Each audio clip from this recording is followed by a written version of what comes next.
with that, I would love to introduce our first presenter for today, Doug Turner.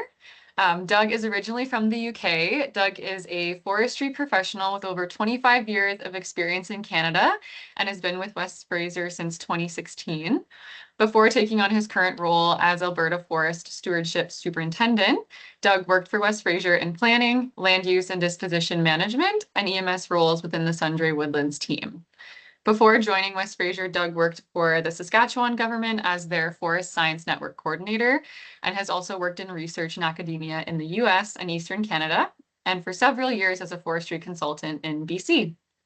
Doug is an RPF in Alberta and was awarded a PhD from UNB in 2011, an MSc from the University of Idaho in 2004, and a BSc from the University of Central Lancashire in 1995, and is also an adjunct professor with the UBC Department of Forest Resources Management. And with that, I will pass it over to you, Doug. Thank you very much, Rachel. I will quietly share the screen here. Apologies for those that get to see themselves for a little bit until I get the slideshow started. Can you all see that? Yeah, looks great. Thanks. Okay, perfect. So slightly different title here, Identifying Climate Change Vulnerabilities, Challenges and Adaptation Options. The presentation here is about the work that West Fraser is doing in Alberta. There's a little bit going on in BC as well, but that would be covered by another colleague should we get that presentation going. So West Fraser and Alberta, a little bit stating the obvious here, we go from the Northwest Territories border with our high-level operation, albeit that is going to be on ice for a little time, all the way down to Blairmore and within 70 kilometers, the Montana border. And when you consider that and consider the geographic scope, you start looking at a whole range of different sub-regions in which West Fraser is operating. And of particular attention to everybody is the bits where we're interested, where we have a stewardship responsibility and where we get our fibre to support our forest products industry, these being in the foothills, in the mixed wood and in the montane. And in relation to that, we can start seeing some of the climate models are predicting a little more bleak future, definitely a change in what would be the climatic envelope for those trees that, those sections of forest than what are currently present. And this would be the 2050 median scenario. So if I move on a slide, you can actually start to see different scenarios being pictured on the right there. We've got the various options, cool, medium, hot and dry.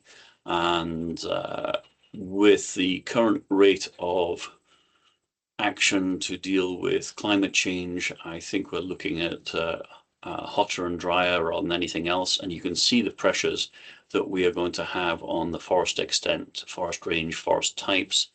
And if I click onto the next slide and start looking at the 2080 scenarios, it starts to look even more constrained for forest types. Now, with that in mind, West Fraser is very aware of these challenges, and I'm presenting on the Climate Change Adaptation Roadmap here, particularly those parts of it that FRIA funded and how that fits in with our plans. We're also going to give a little bit of context of why we're doing it. Now, partly it's social license, partly it relates to certification, partly it's ESG, environment, social and corporate governance, and mainly, it's why it's in bold here, it is through good stewardship. And what we're doing about it, we've conducted a climate risk assessment framework. We've developed divisional climate action plans. We're currently coming to the end of climate change vulnerability assessments. There's participation in diverse. And then there's future work, which is West Fraser's climate change adaptation report. Why the social license? I don't know if you've considered this. This was an interesting graphic I found to share with you about the average Canadian. We know their height, we know what their interests are, we know that they are a city-dwelling, service industry employed, a single suburbanite who spends 25% of her time in front of the TV.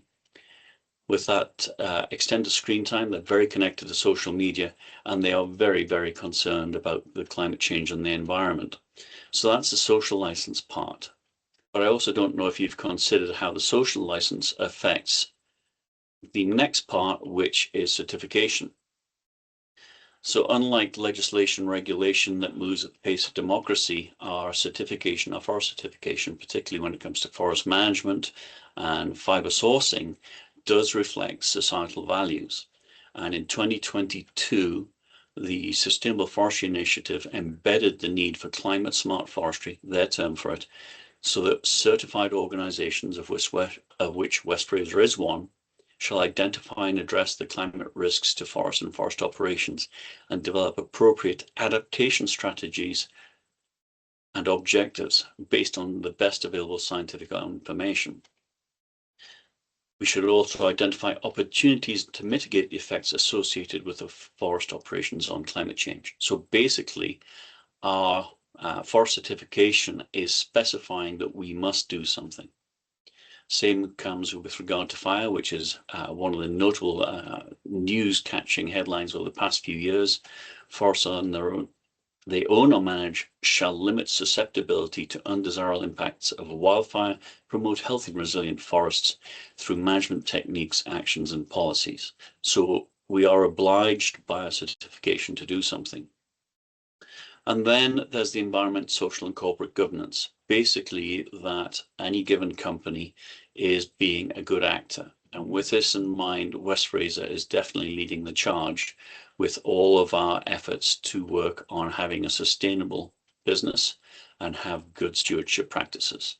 And this is tracked through our ESG ranking in the same way that stocks and shares can be tracked relative to performance. There are now ESG ranking agencies that will rank our performance relative to our environment, social, and corporate governance. But there's also the element of West Fraser is seeking to do the right thing, so even setting aside the certification piece, working on our greenhouse gas and air emissions, our climate action piece, what we're doing about climate change and caribou recovery and other species recovery through our biologist group, how we renew the forest, and how we manage that forest as stewardship of public lands. And finally, to be honest, because status quo forestry is done, at one point for forestry professionals, forest management always had a degree of certainty, like one of those good straight Alberta roads we all like to drive on. And while the future had a degree of uncertainty, what had worked in the past was effective and straightforward. So for those of you who are starting your careers or early in your careers, that certainty is gone. So we're going to have to adapt, improve, amend, change, alter, and keep doing so throughout the lands we are stewards for. So what West Fraser Woodlands is doing, so we've got a little bit of a timeline here. In 2022, when those SFI standards came out, West Fraser Corporate Woodlands Group actually developed a climate change risk assessment. We then worked from that to develop divisional climate adaptation plans. Some of you will have been involved in that. Since 2022, we've been conducting climate change vulnerability assessments, and this has been funded by the FRIP funds. And then we've been involved in diverse phase one. I'll touch on that as well. And going forward, we'll be working on the climate adaptation report. So the climate change risk assessment framework, it was basically based on provincial government work in BC and Alberta, especially in BC, where there'd been comprehensive work done. We then conducted a risk analysis for the forest regions in which West Fraser has active management responsibilities.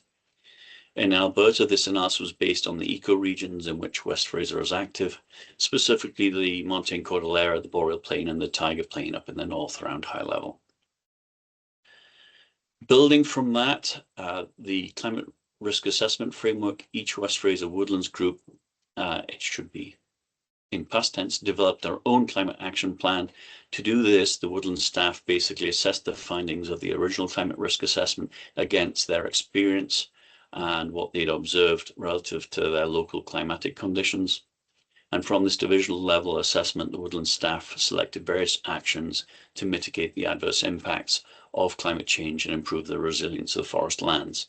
The caveat to that is some of the things that have been identified are not legally possible yet, as yet, just because of the nature of the legislation. So while we might try and like to try and employ an atypical or novel provenance or novel species in a given area, at this time, with the exception of some research pieces, we are not allowed to do that. We have to put back what we harvest. This bit is coming to an end, and it's one of the main focuses for this presentation. West Fraser initiated a program of climate change vulnerability assessments in Alberta and British Columbia. Well, that is now complete. At least the data collection is complete for Alberta, using the Canadian Council of Forest Ministers Climate Change Vulnerability Assessment Framework. You can obtain this online if you would like to learn more about it. What that entailed was a delve into the risks and the vulnerabilities of the different tenures in which West Fraser is active in Alberta. Going beyond that original climate risk assessment and divisional assessment, the work was and is being done by a consulting climate change scientist, and the assessment encompasses what the climate model predicts for those areas based on a polygon. Some of you got bugged by me to provide that information.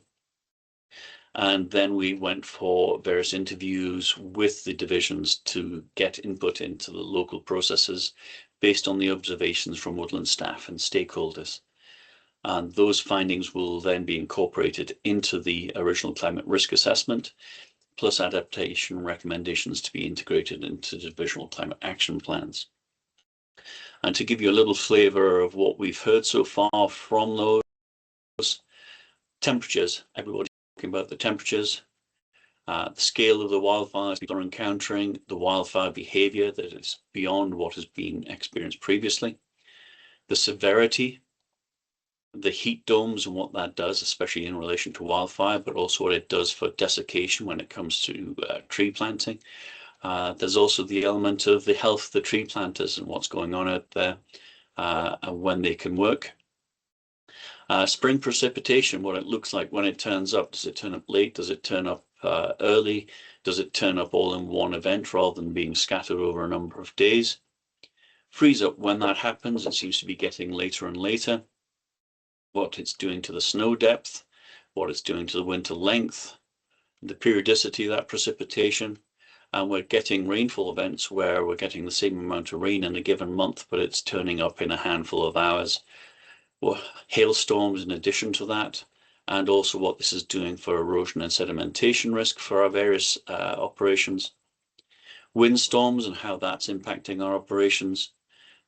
Downbursts, that's impacting an awful lot of standing forest.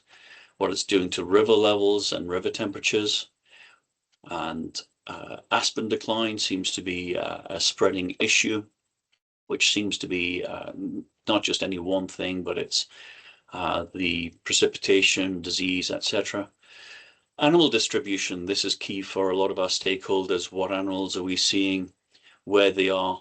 Is the range changing? How, while native species are turning up, they're turning up in places they didn't before.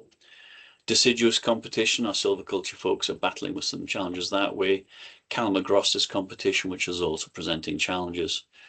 We're seeing an increase in disease, we're seeing insect outbreaks, and for those of us that are actually getting out into the field, ticks are an increasing concern along with the diseases they carry.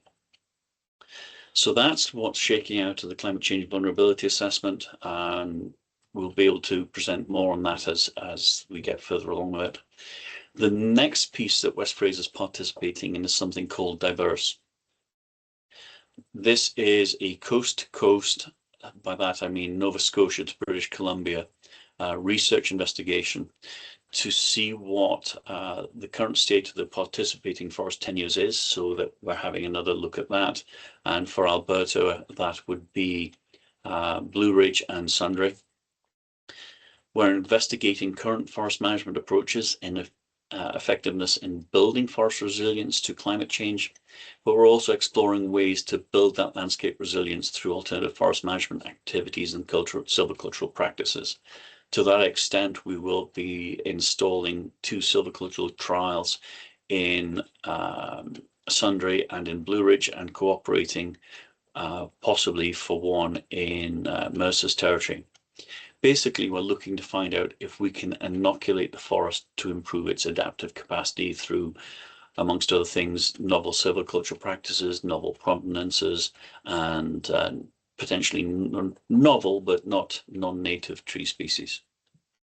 So how does this all fit? The climate change framework is where we started with all of this, and that was then used to drive the development of divisional climate action plans. We are then working on the climate vulnerability assessments, and that will play into both the divisional climate action plans and our overall climate change framework. We'll then use that to drive into the climate change adaptation report, looking for what worked in a particular division and seeing if that might work out in other locations. And building the CCVA work into the climate change reports, the diverse into that, and just carry on bringing that all back around in very much an ongoing learning experience. So the idea of the climate change adaptation report, it's going to be a continually updated live document as we find out what works and what doesn't work. We're going to incorporate and share the division's successful approaches, and generate public-facing documents and communications pieces to explain what we're doing, why we're doing it, and how we're going to proceed going forward.